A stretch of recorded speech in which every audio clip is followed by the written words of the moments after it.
ทุกคนครับวันนี้ผมได้ไปดูคลิปหนึ่งที่ถ่ายน้องอุ๋งอิงในบรรยากาศที่น้องเดินทางไปงานไหลเรือไฟที่จังหวัดนครพนม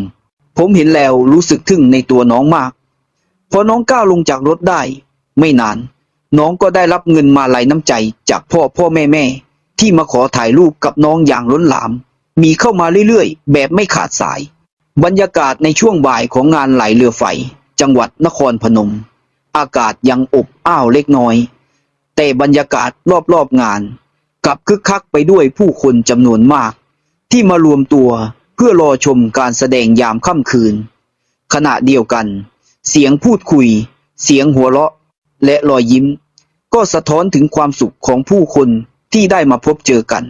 ทันทีที่น้องอุ๋งอิงปรากฏตัวแฟนคลับจำนวนมากต่างรีบเข้ามาหา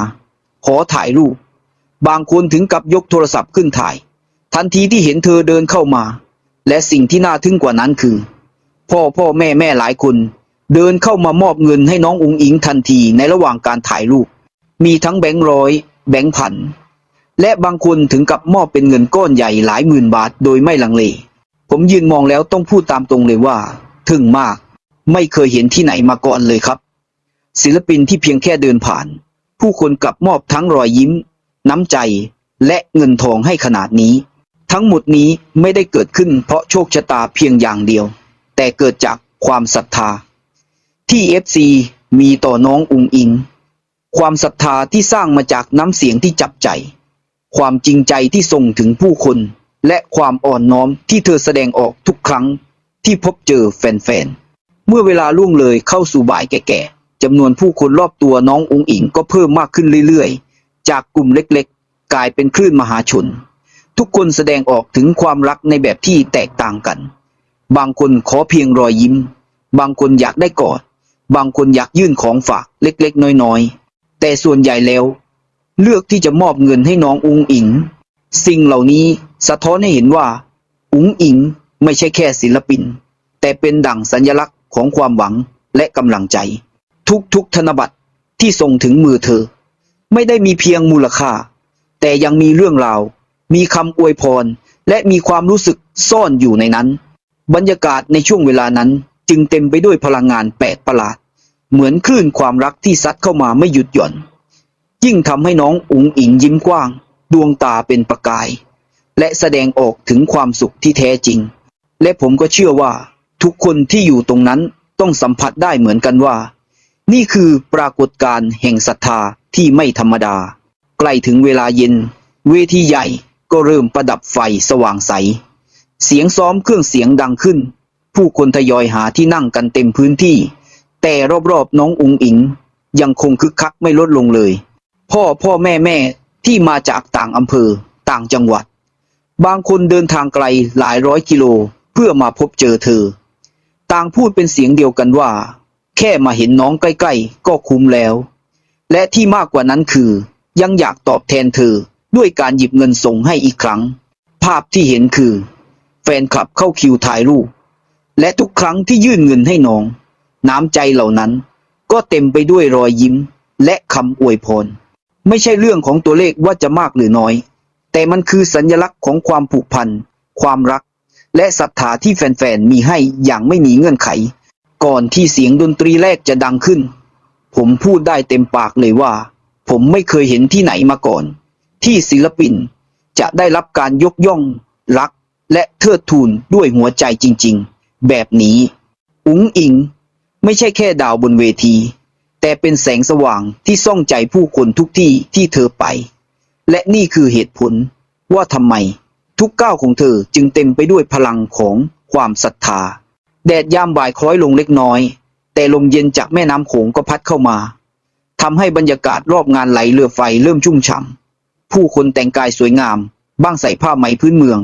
บ้างใส่เสื้อทีมหมอลำเดินกันขวักไขว่เพื่อหามุมที่ดีที่สุดสำหรับชมงานใหญ่ทันทีที่มีเสียงซุบซิบดังขึ้นว่าอุ๋งอิงมาแล้วทุกสายตาก็หันไปในทิศทางเดียวกันและภาพที่เห็นคือน้องอุ๋งอิงเดินเข้ามาพร้อมรอยยิ้มสดใสดวงตาเป็นประกายเหมือนดวงดาวที่เจิดจรัสอยู่ท่ามกลางแสงอาทิตย์บ่ายไม่ทันไรแฟนคลับหลายสิบคนก็กรูเข้ามาล้อมรอบ บางยกโทรศัพท์ขึ้นถ่ายรูปบางโบกมือเรียกและหลายๆคนรีบเดินเข้ามาพร้อมธนบัตรในมือเสมือนเป็นการถวายของขวัญจากใจต่อศิลปินที่รักสิ่งที่น่าทึ่งและไม่คาดคิดที่สุดเกิดขึ้นตรงนี้ครับแฟนคลับพ่อแม่จำนวนมากมอบเงินให้น้องอุ๋งอิงขณะถ่ายรูปไม่ใช่แค่การถ่ายแล้วจบแต่เป็นการถ่ายรูปพร้อมกับยื่นเงินด้วยรอยยิ้มและคำอวยพรบางคนมอบแบงค์ร้อยพร้อมบอกว่าขอให้น้องเจริญบางคนมอบแบงค์พันแล้วบอกว่านี่จากใจพ่อแม่นะลูกและที่สะเทือนใจที่สุดคือบางท่านยื่นเงินหลายหมื่นบาทเหมือนเป็นการประกาศชัดๆว่าน้องอุ๋งอิงคือความภูมิใจและความรักของพวกเขาภาพที่เห็นในตอนนั้นคือแถวคนรอต่อคิวอย่างเป็นระเบียบแต่ทุกครั้งที่ถึงคิวของใครต่างก็มีเงินติดมือออกไปให้น้องบางคนถึงกับพูดเสียงดังไม่เคยเห็นอะไรแบบนี้มาก่อนเลยคนอะไรจะน่ารักจนอยากให้ขนาดนี้เมื่อย่างเข้าสู่เย็นเสียงเครื่องเสียงจากเวทีเริ่มซ้อมหนักขึ้นแสงไฟถูกเปิดทีละดวงสีสันวิบวับสะท้อนบนน้ำโขงแต่รอบๆน้องอุ๋งอิงยังคงไม่เงียบเหงาเลยแฟนคลับยังต่อแถวไม่หยุดยิ่งใกล้ค่ำยิ่งมากขึ้น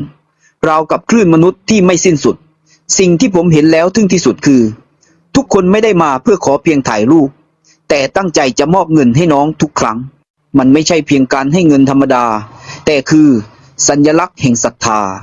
เงินทุกใบที่ถูกส่งถึงมืออุ๋งอิงคือกำลังใจที่แท้จริงที่แฟนๆอยากเห็นเธอยืนหยัดต่อไปและเมื่อเสียงกลองทำนองหมอลำเริ่มดังขึ้นผมพูดได้เต็มปากว่านี่คือภาพที่ไม่เคยเกิดขึ้นที่ไหนมาก่อนศิลปินคนหนึ่งที่ไปที่ไหนก็มีแต่คนอยากยื่นเงินยื่นใจและยื่นความรักให้อุ๋งอิงในวันนั้นจึงไม่ได้เป็นแค่ศิลปินบนเวทีแต่เป็นเหมือนดวงไฟแห่งศรัทธาที่ส่องสว่างกลางงานไหลเรือไฟนครพนมอย่างแท้จริงปรากฏการณ์ที่ผมต้องใช้คำว่าทึ่งเพราะไม่ว่ามองไปทางไหนก็เห็นแต่ความรักความผูกพันและศรัทธาที่หลั่งไหลเข้ามาหาน้องอุ๋งอิงอย่างไม่มีที่สิ้นสุดแสงแดดยามเย็นยังทอดลงมาบนลานกว้างด้านหน้าเวทีเต็มไปด้วยผู้คนที่ทยอยกันมาจับจองพื้นที่เพื่อรอการแสดงแต่ในมุมนั้นกลับเกิดภาพที่อบอุ่นที่สุดภาพหนึ่งน้องอุ๋งอิงเลือกที่จะนั่งลงกับพื้นหญ้าด้านหน้าคุณยายวัยกว่า80ปีที่นั่งรถเข็นมาเธอไม่ถือว่าเป็นศิลปินใหญ่ไม่เกรงว่าจะมีคนมองแต่กลับยิ้มให้คุณยายอย่างจริงใจพร้อมนั่งลงในระดับสายตาเดียวกันมือเล็กๆของน้องแตะที่มือเหี่ยวย่นของคุณยายอย่างให้เกียรติเสียงผู้คนรอบข้างเงียบลงชั่วขณะบางคนถึงกับยกโทรศัพท์ขึ้นมาบันทึกเพราะภาพตรงหน้านั้นไม่ใช่ภาพของศิลปินบนเวทีแต่เป็นภาพของหลานสาวที่อบอุ่นกำลังคุยกับคุณยายพูดเสียงสั่นยายดีใจหลายที่ได้มาเห็นเองตัวจริงๆน้องอุ๋งอิงยกมือไหว้อย่างสุภาพพร้อมตอบเบาๆขอบคุณหลายๆเด้ยายที่อุตส่าห์มาเบิ่งอุ๋งอิงผู้ชมที่ยืนรายรอบต่างยิ้มและซาบซึ้งหลายคนพูดเป็นเสียงเดียวกันว่านี่แหละตัวจริงของอุ๋งอิงเพชรบ้านแพงศิลปินที่แม้จะมีชื่อเสียงแต่ยังอ่อนน้อมและไม่เคยลืมที่จะให้เกียรติผู้ใหญ่ภาพนั้นทำให้ทุกคนเชื่อมั่นว่าความรักที่แฟนคลับมอบให้เธอไม่ได้เกิดจากเสียงเพลงเพียงอย่างเดียวแต่มาจากหัวใจที่อ่อนโยนและท่าทีที่ถ่อมตนของน้องที่ไม่ว่าอยู่ตรงไหนเธอก็ยังเป็นลูกหลานที่น่าภูมิใจของทุกบ้านสุดท้ายนี้ถ้าคุณชอบคลิปนี้ก็อย่าลืมกดไลค์กดแชร์กด Subscribe เพื่อเป็นกำลังใจให้กับทีมงานเราด้วยนะครับ